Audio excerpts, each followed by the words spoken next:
Hi, everyone. Nick Chavez here, Chavez and Valko, your key to immigration solutions. I'm here with my law partner, Martin Valko.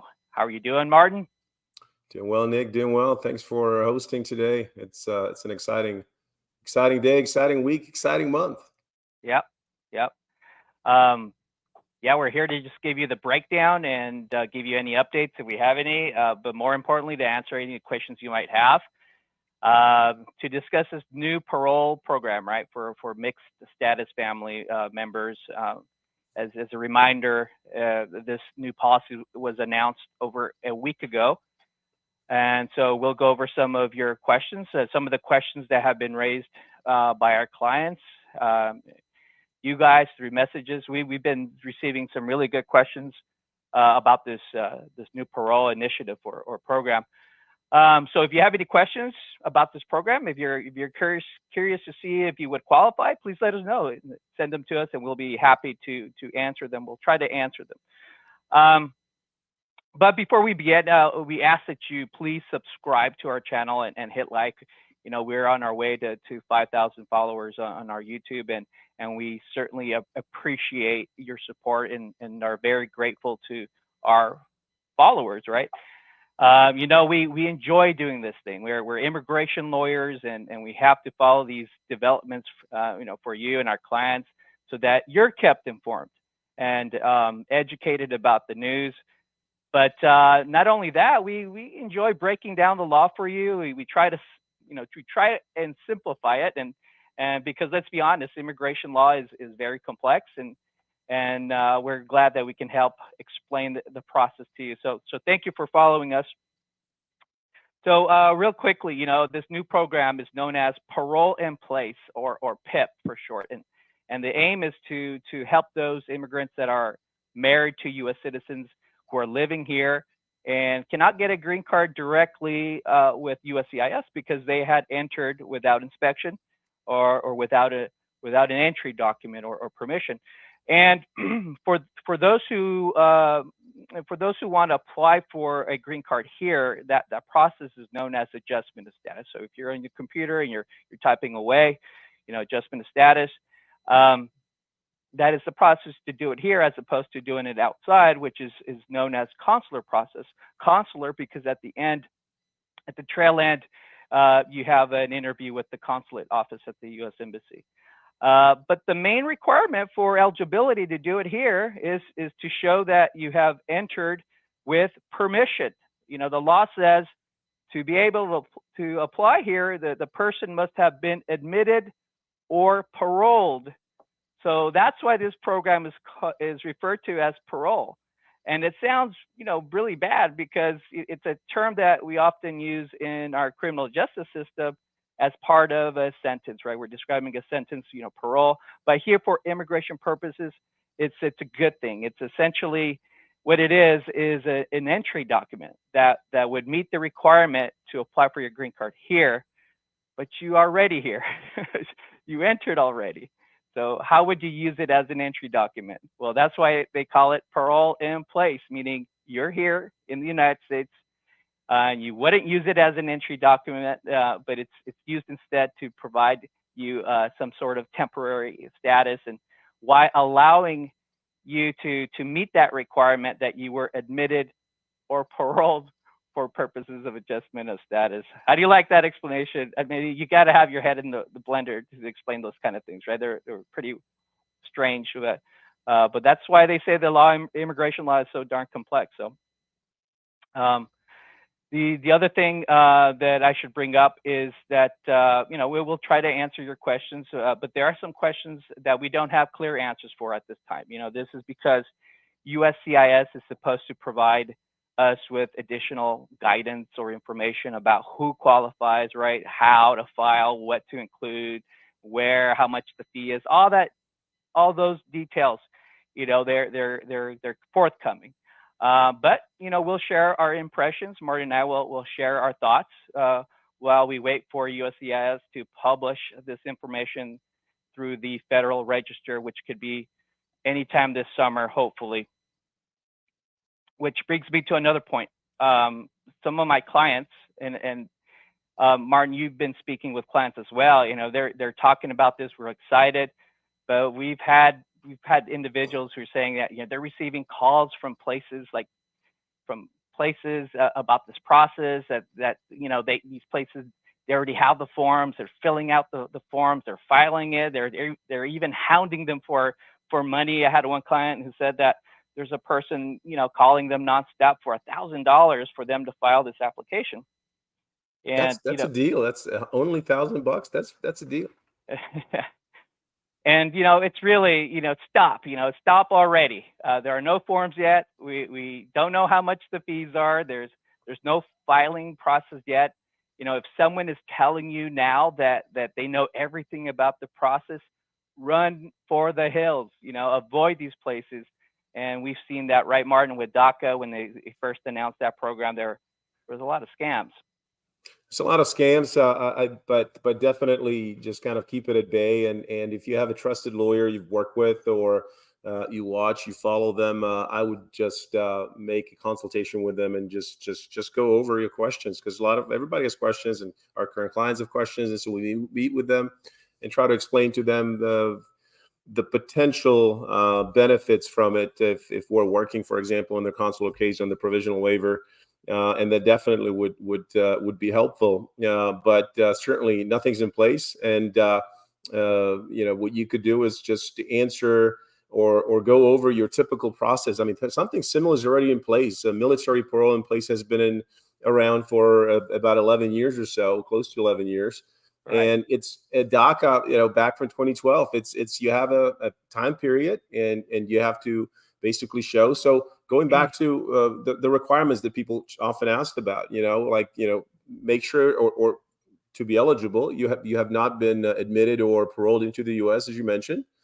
You have been physically present in the U.S. for 10 years, from June 17th of 2014 until the program was announced. So for 10 years, on June 17th of 2024, you were married to a U.S. citizen. And you know, other things like good moral character and otherwise being admissible. A lot of those things will get worked out and will get kind of filled in as they release it. So we don't have all of that, but we can make some assumptions, and we have a kind of a blueprint of the process, what it's likely to be like. So you know, when people ask, you know, what to do, what should I be looking at, and you know, look for evidence of physical presence for the last 10 years. Look at any documents you can find with your name on it that puts you in the United States, whether it's a you know, a phone bill, utility bills in general, bank statements. Some people, or I'd say a lot of people, file taxes under the IT numbers. Anything, you know, I mean, back then with even with DACA, I mean, we're looking at, in some instances, for photos that, I mean, social media has been just started being around and everybody had it, but you know, we had photos with the date, you know, the little date, month, date, and a year on the bottom of it. So it's a lot of things that you could be doing, and that's a good starting point. Yeah. And you made an excellent point. Like, this is not a new program. A lot of people think that this is new, but it actually, Parole-in-Place exists already, right? In the context of, well, there's a military Parole-in-Place program for individuals who entered illegally and are married to U.S. citizens, but they have family members that are in the U.S. military. They are currently active, or they were honorably discharged, and they would allow, you know, they're allowing them to apply for this parole, and that would allow them then to proceed on to step 2 if they're approved to apply for their green card. Just real quick, just to get some shout outs here. We have Patricia Atiliano. Hi, Nick. How are you doing, Patricia? I think Patricia's from California. I want to say she's from California. I may be wrong though, but Emily, you know, thank you for your comment too. The DACA people who have a business but doesn't have a degree can have an advance. Let me see here. I think I'm reading it incorrectly here. So she's asking about people With this announcement about parole in place, there was like this little minor announcement having to do with those who have DACA.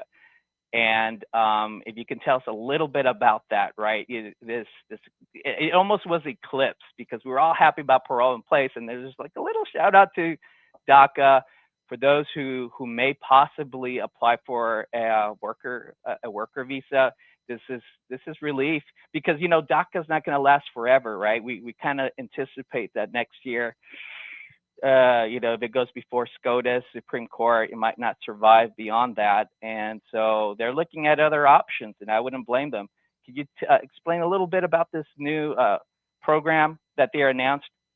So with this announcement about the parole in place for spouses of U.S. citizens was a little blimp about applying for work visas for people who are DACA recipients, as well as people who had graduated U.S. colleges. So I read the press release, or the FAQ on the Department of State's website that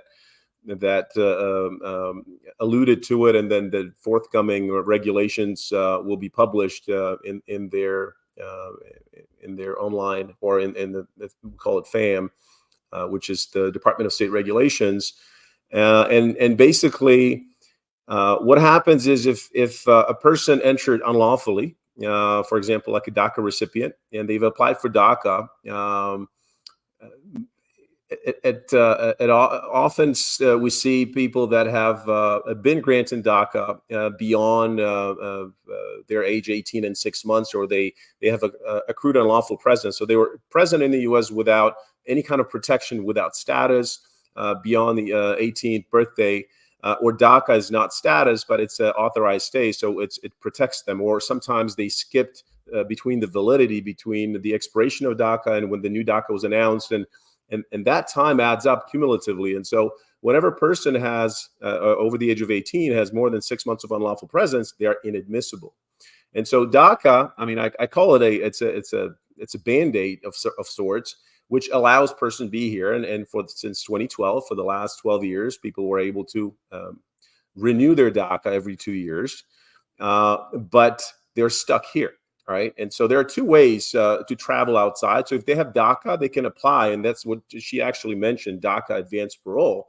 So, I mean, it's a little bit off topic, but DACA advanced parole, even if the person is basically a sole proprietor or owns a business, they should be able to, based on employment basis, because there are three bases you can apply for DACA advanced parole, and that's humanitarian, educational, or employment. And we've done plenty of DACA advanced paroles in all three categories. And so, to answer her question, as self-employed, could she apply for DACA advanced parole? And I would say yes. Obviously, it has to be a well presented case, and the adjudicator will make a decision if the parole would be approved, and then the person would travel, this particular viewer, and be paroled back into the U.S. Now, the question is, what could you do with that parole, right? Obviously, if you are married to a U.S. citizen, that opens up a way to adjustment to a green card. And that's basically what we're talking about here today. And so in Biden's proposal, basically it is allowing, and he's asking Department of State to issue guidance on how to speed up processing of certain non-immigrant or a certain non-immigrant visa waiver. It's called under Section 212D3. We refer to it as a D3 waiver, because again, if you have somebody who is a DACA recipient, or somebody who graduated college, as Department of State indicated, and they get sponsored by an employer, right? So DACA recipients, they have work authorization, but somebody else who doesn't have DACA gets sponsored, for example, gets sponsored for an H-1B. They get picked up in the lottery, but they cannot change status because they have no status. And so they have to leave the U.S. and they have to apply for the H-1B visa or a TN visa for Mexican national, for example. And the minute they leave the U.S., they trigger that inadmissibility bar for 3 or 10 years. And so while they can apply for the visa, they're inadmissible, so the visa would not be issued. And then there are a couple of steps. So they have to be eligible for the visa. So if your H-1B petition was approved, you are eligible. then the consular officer has to recommend the issuance of the waiver, right? And again, this is a waiver you're asking under Section D3. There is a common case that lists out the eligibility requirements. It's under matter of Franca, and you basically list out, why you're admissible and then how you can overcome it. Basically, you're just weighing factors, and so the officer has to recommend the waiver. And if they recommend it, they'll send it to the Customs and Border Protection, which is part of the Department of Homeland Security, to their admissibility review office, and they have to make a determination whether that individual should be granted the waiver so they can come back into the U.S. and then get into status. So they're waiving that unlawful presence.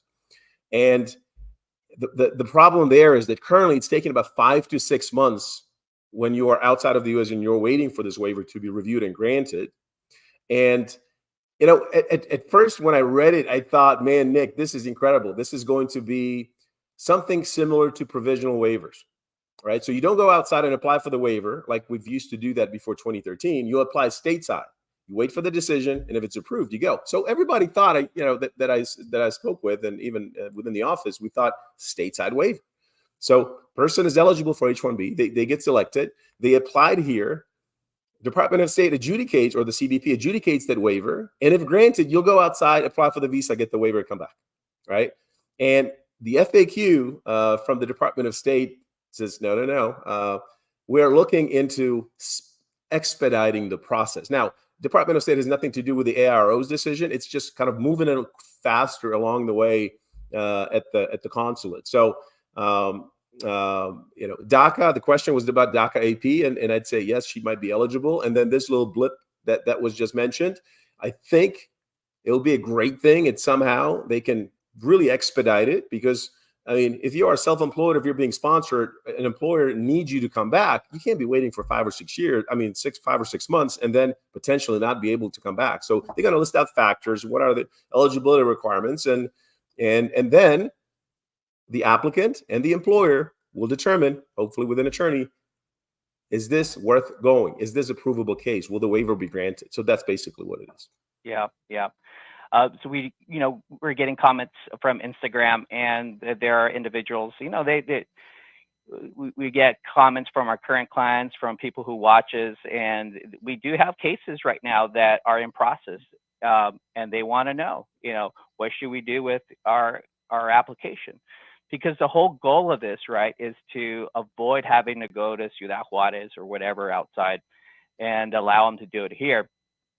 And it depends on what the case is. So really, I hate to say, we got to, sit down and talk about it, but that's the reality, because each case is different. There are some cases where I'm going to tell my clients, you know what, I think we go ahead and proceed, based on the facts. I think this is a good chance. If you want to get your green card, if you have your visa interview, next month, this is your chance to do it. And I weigh that with, with the fact that this is a new announcement. Is it secure? We don't know, right? Because this policy, we love it, right? If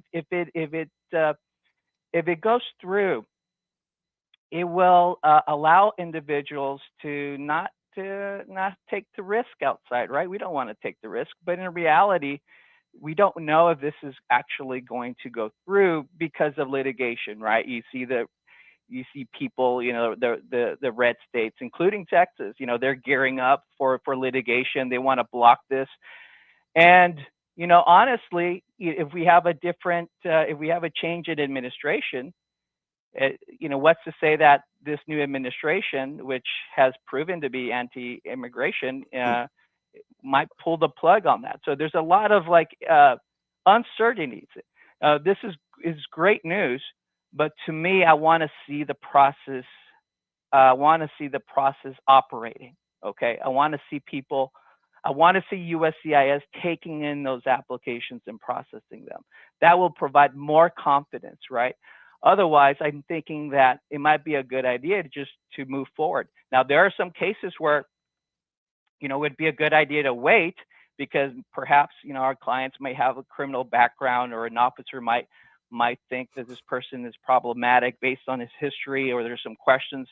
On those types of cases, I think that it might be worthwhile, sitting down. So I ask my clients to be patient. We're trying to get through and talk to all of our clients that are in this situation and have that one-on-one. Don't feel like you are rushed to do things right now. There's not even a filing procedure laid out yet. We don't know what that is. We don't know what the forms look like. And like I said, there's a lot of these built-in uncertainties with this Parole-in-Place program. So I think that it's worthwhile to sit down and just really weigh it out. But it doesn't necessarily mean that you will then just drop your case and then not move forward with it. Like I said, there are certain cases that I think, yeah, well, let's move forward. Let's do it. What are your thoughts on that, Mark?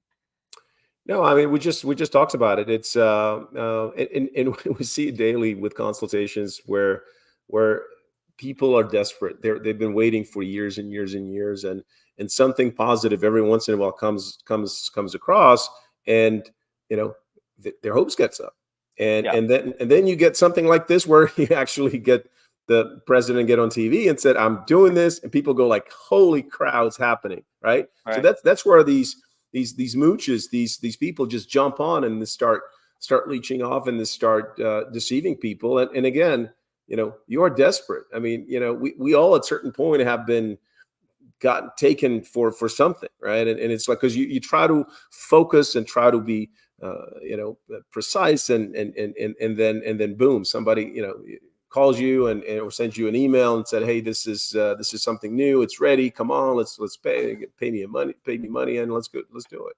Yeah. Moving on, we got a question here from Amalio Guevara. Amalio, hello, thank you for joining us. And here, saludos from Washington State. Wow, that's I'm pretty sure it's below 60 degrees, maybe 70 degrees. I don't know. It's humid here in Texas, but he has DACA and he's married. He wants to know if she can come visit in the United States. So congratulations on being married, but this person is not from the U.S. citizen. So you wouldn't not be able to benefit from this new announcement, because for this new announcement, you have to show that you, as of June 17th, 2024, you are married to a U.S. citizen. But here you're asking something different. Can she come and visit? Is that something that, of course, I mean, short answer, yeah, sure. I mean, they just have to meet the basic requirements to apply for a tourist visa, which are, that this person has a residence outside, that has to have a passport, and has to have an interview with the U.S. consulate. Is it okay to say I'm visiting Amalio because he cooks really good Mexican food? I mean, of course, you could say that. You have to be honest and say, look, I'm going to go and visit with some friends. And, it's still a 50-50 shot when we're talking about applications for a tourist visa, but she can certainly do that. Moving on and staying on topic, and not talking about, digressing about Mexican food because I'm getting hungry with that. We talked about the main requirements, but there's also a chance for some of our clients, some of these individuals that could benefit from Parole-in-Place they have children with them, and maybe perhaps stepchildren, right? And what can they apply for Parole-in-Place along with the parent? And the short answer that immigration gave us is, yeah, I mean, it's just as long as they meet the requirements, but there are additional requirements for those who are stepchildren, right? They have to show that the biological parent and the step parent got married before the child turned 18 in order to meet that definition of child, but it is possible. This is a very common question, and this is why we posted it, because this is like every day we're getting the question about, common law marriage. I had an individual I spoke with. She told me that when it was announced that, she looked over to her common law spouse. I think that they're married, but she looked over. They looked at each other and they said, "You know what? We're not married." And so they decided to make an appointment with the county to get married. And they saw a big line because I guess everybody heard about this, and so everyone rushed to get married. But then I told her, you live in Texas. Texas recognizes common law marriage. To meet that requirement that you were married as of June 17th, if Texas recognizes, or the state that you live in, if they recognize common law marriage, you don't have to show that you have a marriage license. You just have to show that you meet the requirements of a common law marriage, which a common law marriage means it's a legal recognition of a couple, a married couple, that they're married without a license. And in Texas, you have to show three things. You have to show that you agreed to get married. You have to say, hey, look, we're going to get married, right? Yeah. After that agreement, you have to show that you live together, that you cohabitated here in Texas. And the most important one is that the third requirement for common law marriage in Texas is you have to show that you are representing to other parties. And then one of the ways you can do that is if you put on your taxes, if you've been claiming taxes or filing taxes together as a married couple, then that is a representation, and you could meet those requirements. But I would caution, I would say that there are people from Washington State that are listening to us, and each state is different. They may not recognize common law marriage. So it's important to consult with a lawyer to see if you meet the specific requirements, because those vary from state to state. What do you think about this, Martin? This is a very common question that's been raised about the permanent bar. If you could explain a little bit what the permanent bar means. That we have people that say, I've been here in the United States for a while, and then I was here for a year, and then I had to go back to my country, and then I came back, and they're saying that I can't get my green card because I had multiple entries. What is that all about? Yeah, real quick on the Washington State, no comma. It's not a common law marriage state, according to my quick search online. So Washington State does not recognize informal or common law marriage.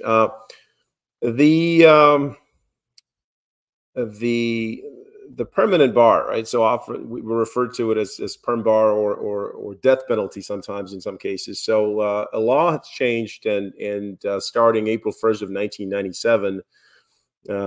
If a person has been in the U.S. without status unlawfully for more than a year, and that's cumulative, so you could make several trips and it adds up. You could even be here illegally with a tourist visa and overstay and start adding up over 12 months of the period. And then your last time you try to come in, you enter without inspection, without a visa, and that happens. People get their visas canceled, and so when you've been to the United States unlawfully for more than a year, you leave, or you have been removed from the U.S. Under Section 235B1, which is an expedited removal order, and you leave and come back into the U.S., or a removal order, and you come back without inspection into the United States, you are inadmissible for a period of 10 years. There are some certain exceptions in certain types of cases, but overall, for example, for somebody who we see people like that come in and they are subject to 212A9C, the permanent bar, and they are married. They were married to a U.S. citizen on June 17, 2024. They've been here for 10 years, but they're subject to the permanent bar. And so, if they get parole, could they go to the next step, the step number 2, which is the adjustment of status, which is the green card application? And the answer is no. And so it seems like, and that's what I've been hearing, that if you are not eligible for step number 2 for adjustment, you may not be granted the parole in place. Now, it'd be nice if they granted it anyways, so the person's could have parole for 3 years and apply for the work authorization document. With that, you can apply for driver's license, et cetera, et cetera.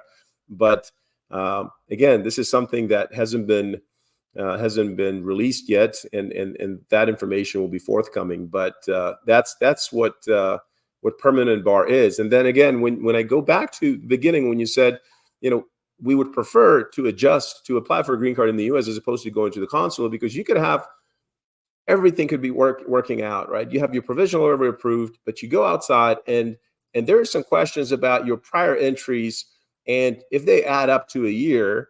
And sometimes people are unable to document it, right? Sometimes they're unable to show that, they're not subject to the perm bar. In cases where the clients or applicants want to go, they could get stuck. And so to avoid that, that finding, being paroled and being eligible for adjustment, if they are in fact eligible, is the way to go. Yeah. Thank you for that. Here we have a question from Keith Matthews. Says, so at the age of 18, he was lawfully paroled on a visiting visa in another name. Okay, so if Keith, if I'm understanding correctly your question, you want to know if you are eligible under this new parole process. It applies for those individuals who had entered without permission. Okay, meaning they entered here, they weren't inspected, and they weren't given a parole document, because parole is essentially it's an entry document. So if you were paroled or if you entered on a visitor visa, unfortunately, you would not be eligible for this new program, and we would have to look for other options. But if I may comment on Keith's question, if you were inspected and admitted, albeit under a different name, and it just depends what you used, then you were inspected and paroled. Now, it really depends. We've had cases where persons had used somebody else's passport. They were admitted and inspected and admitted into the U.S. They were married to a U.S. citizen, and they applied for adjustment of status. They were inadmissible under for finding of under ground of inadmissibility for fraud or misrepresentation, but they were eligible for an inadmissibility waiver, which they had to prove that the U.S. citizen spouse would have suffered extreme hardship in certain circumstances. And I can say that we've had cases like that successfully approved, but every case is different. So while, as Nick mentioned, this particular parole requires that you were not paroled or inspected, you may have a way anyways if you're married to a U.S. citizen and it's a bona fide marriage and there's extreme hardship for the waiver. Yeah. So this is good news for people who entered without permission. But if you entered with a tourist visa, that's good news too. So if you're married to a U.S. citizen, you don't need this parole in place. You don't have to go through these hoops. So yeah.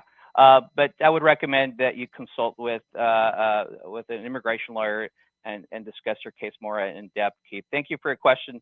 Moving on, let's see here. We have a question from So H. Thank you for your question. It says, hello, I would like to learn about what happened to the accrued unlawful presence for DACA. And this is really about that announcement, that side announcement about DACA and how they're trying to apply this new policy for those who are wanting another option. Right? DACA is not going to be around forever, so there are people looking to see if they can swing to another status or worker visa. And normally for a worker visa, you have to, if you have not been here in the United States lawfully, then you would have to go outside to get your worker visa. And that's the problem, right? Because the moment you step outside, you can trigger this bar based on the time that you've been here. But that's something that we have to determine. It turns out that some people are not even subject to the bar because it never was accrued. But that's the reason why people are talking about, man, if I have to go outside the country and to apply for this worker visa, and if I'm going to be subject to this bar, that's just not going to, it's going to be too risky. So that's why they're talking about allowing you to do that risky part here in the United States, which is the waiver, before you apply. But there's still, when they announced it, it was very general. We're still waiting for more information. Obviously, I'm going to say, SOH, to wait for additional details because this could be beneficial. Martin? Yeah, no, I'm just saying that we thought that the waiver is going to be stateside, and we're still hoping. But according to the Department of State's notes, it appears that it's still going to have to go through the regular procedure. The person will have to leave and apply for the visa abroad. It's just that waiver, the D3 waiver application process that's supposed to waive the unlawful presence, is going to be streamlined, and there will be factors posted. So, and this is the thing, what I wanted to point out. So when we deal with, for example, investors that have developed their business into multi-million-dollar enterprise, they employ tens, hundreds of people, chances of them, when they ask that they are here unlawfully, they are thinking about applying for the investor's visa, what are the chances of getting that waiver approved? And those chances are really good. If I have to say, with prospective clients that I've consulted with that are here in the U.S., nobody's willing to go outside and take that risk because they can't stay away for 5 or 6 months to wait for the waiver. But for those clients that we've worked that called us from outside, that they weren't our clients previously, and they got stuck, and they said, "Hey, I traveled and I realized I couldn't come back."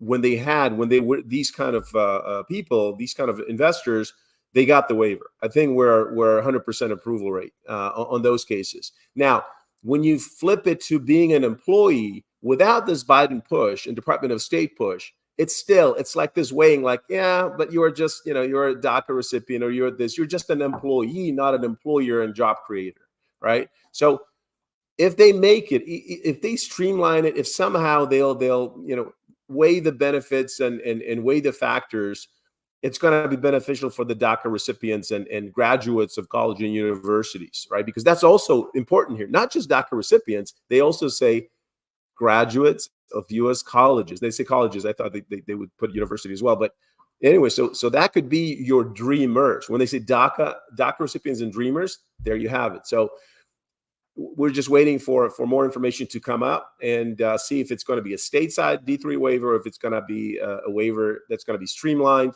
that you will be able to make that assessment before you go of what are your chances of receiving the waiver and coming and be able to come back safely. Yeah. So stay tuned, SOH, and thank you for your question. Moving forward with some of the questions that we have been receiving. And one of them is, of course, can I apply now? And how much is the cost? And just to repeat, unfortunately, we can't do it now. We have to wait for immigration to give us the green light. And they still have to give us what the procedures are. So we don't know yet who, what, when, where. We don't have those questions yet answered, and we hope that sometime in the summer they'll come out with additional guidance. Meanwhile, what you can do, as we've been saying, is that you can start seeing if you can collect some of that evidence that you can use if this goes through. And some of it is the evidence to show that you lived here in the United States for the last 10 years continuously. This could be income tax returns, bills, bank statements, credit card statements, the medical records, school records, whatever name, whatever document that contains your name and a date, that's something that potentially could be used. And then also, of course, your marriage certificate, and if you were married in the past, proof that that marriage was legally terminated, like a divorce decree or a death certificate. But again, we've been seeing people who say, I went to this place, man, and they're saying, hey, just $1,000 and we'll hook you up. Just give us your information and we'll start preparing everything. We'll be the first in line, right? And you just kind of have to be ask careful. for the license they should ask for the license and insurance, like all of us attorneys have to go through. Yeah. And also, be a smart consumer, right? Like when you go to, you're trying to get a product on Amazon, you're looking at the reviews, and same thing here, you go and look at the reviews, and you can actually go to the website. Each state has their state bar where you can look up the person and see if they've had any disciplinary action or anything like that. All right, so let's see here. We got another, looks like we might okay, thank you, SOH. Thank you for listening. Please make sure to subscribe. We appreciate that. We want to hit 5,000 followers on YouTube soon. So please, we appreciate that. We really do. All right, going on with some of the information that we get. So if I'm approved, right? If I'm approved, will I get my green card? That's another question, because they confused Parole-in-Place. Parole-in-Place is a way you can get your green card, but if you're approved, you don't get your green card. So it's like means to an end. What I mean by that is if you are approved, you're going to get a couple of things. You're going to, first of all, you're going to get this temporary protected status where they can't deport you. It's a shield, okay? but it will also give you the opportunity to apply for a work permit. So you have to do that separately. So you apply for your parole, and then you get the shield. And then once you get the shield, then you can, there's another step, and that's filing your application for your work permit. Also, if you're approved for parole in place, you would then meet that requirement, right? If you remember, to apply for your green card here, you have to show that you were admitted. And that's why a lot of people can't get their green card here, because they weren't admitted or paroled. That's the law. The law says admitted or paroled. And so if you get paroled, that gives you the possibility, if you're eligible, to then apply based on that petition that your spouse or your family member has filed, to apply for your green card here through that process, adjustment of status. All right, moving forward, this is a question that we've seen already for the clients who are either in deportation proceedings, or they come to my office and they say, look, this is great news. The only thing is that, 10 years ago, I didn't show up to court. I have a deportation order. Is this parole in place? Is that going to be able to solve the problem? Is that a question for me? Well, let's just, it's just going to throw it out there. Yeah, so I think what the initial release mentioned is that if you're in removal proceedings currently, right, so it's ongoing, that you should be able to request the parole from USCIS, not even from ICE, Immigration and Customs Enforcement, but USCIS. But if you've been deported previously, then it goes back to the same question. Can you get to that end, right? It says the parole is a means to an end being the green card. Most likely not, right? So it depends on, am I eligible for a green card at the end? And if the answer is no, the indications are that you may not be granted parole. Like we said, we're hoping that that wouldn't be the fact, but we have to see if that's a possibility. Sometimes there is a chance to have that motion, that removal order reopened. So again, consult with an experienced immigration attorney to assess those options, to see if that's a possibility.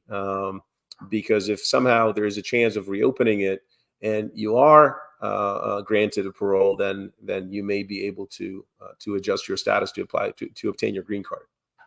All right, and there's a question I know somewhere around here, and I saw it, but I'll go ahead, and it really involves a person who has a DWI offense.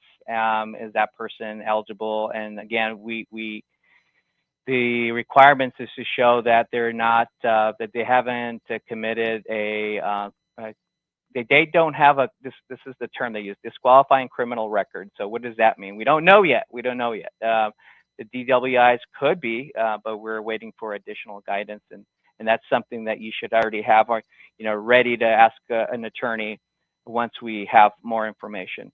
But certainly it could be considered as a matter of discretion, as far as we know. Folks, I think that's it. Let's see. We just to make sure, we're again, these are some of these common questions, right? And we're waiting for additional information. And once that information is out, we'll go ahead and send that information your way. We'll have shows, and you'll be able to ask your questions. We'll keep doing this, but in order to have to receive notices of these news, I think it's important that you stay on top. And one way you can do that is by subscribing to our channel, and we'll go ahead and send that information to you. I think it's important too that you get in contact with a good immigration lawyer. Like we're here too as well. But we realize that we're not the only immigration lawyers. There's a lot of good immigration lawyers. Get someone that you can trust, or accredited legal representative, and ask your questions.